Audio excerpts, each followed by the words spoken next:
সারা দেশে আইন শৃঙ্খলা পরিস্থিতির অবনতি ও সরকারের ব্যর্থতার প্রতিবাদে কেন্দ্রীয় কর্মসূচির অংশ হিসেবে পিরোজপুর জেলা যুবদলের উদ্যোগে বিক্ষোভ মিছিল সমাবেশ অনুষ্ঠিত হয়।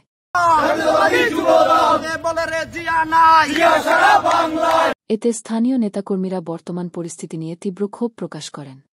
বড় দল বড় মানুষ হিসাবে সেই বেয়াদবি আমলে না নিয়ে আমাদের মাননীয় মহাসচিব জাতীয়তাবাদী ছাত্র দলের কেন্দ্রীয় নেতৃত্ব সকলকে মাঠে নামতে বলেছে ওই স্বৈরাচারকে প্রতিরোধ করতে।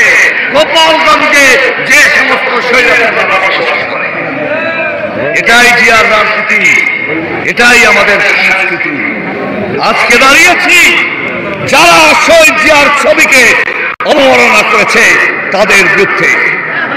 আমরা দাঁড়িয়েছি যারা ইসলামের নামে মানুষকে বিভ্রান্ত করে এদেশের ক্ষমতার শীর্ষে যেতে চায় তাদের বিরুদ্ধে দাঁড়িয়েছে।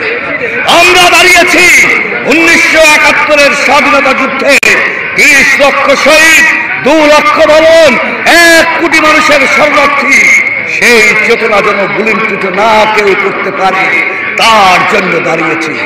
অনেক বেয়াদবি করেছে সাদা নেতারা,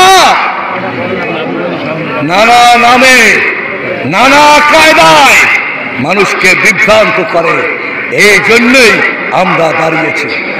ইসলামে অপসংস্কৃতির কোন সুযোগ নাই, ইসলামে আজাদি ইসলাম বলতে কোন সুযোগ নাই।